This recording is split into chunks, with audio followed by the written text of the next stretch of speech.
Hi guys, আজ ছিল আমাদের গ্রাম কালী পুজো। আর কালী পুজো মানে বাচ্চারা রং মশাল জ্বালাবে না, এমন কি হয় বলো? দেখো সবাই বক্স নিয়ে ঠাকুর আনতে চলে এসছে। আর এবছর আমাদের পাড়ায় একজন ঠাকুর দিয়েছিল, তো আমরা তাদের বাড়িতেই যাচ্ছিলাম, আমি, কাকি আর ভাইরা।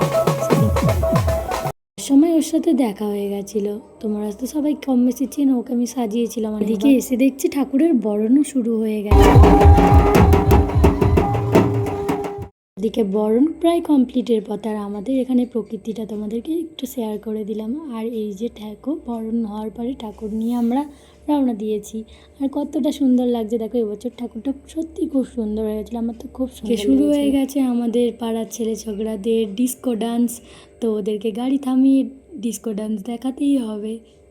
আমার এই ভাইটা খুব কান্না করছিল, তাই ওকে কোলে নিলাম।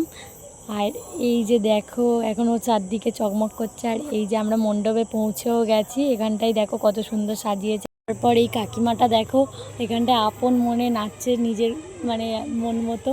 তো এই নাচটা কেমন লাগলো তোমরা কমেন্ট করে অবশ্যই জানাবে। আর ওই জন্য তোমাদের সাথে একটু শেয়ারও করে দিলাম মণ্ডপে। তারপর ঠাকুর চলে এসেছিলো, আর তারপরে আমার বান্ধবীর সাথে একটু ফটো তুলে নিলাম। আর তারপরে এদের একটু খুনসুটিগুলো ভিডিও ক্যাপচার করে নিলাম।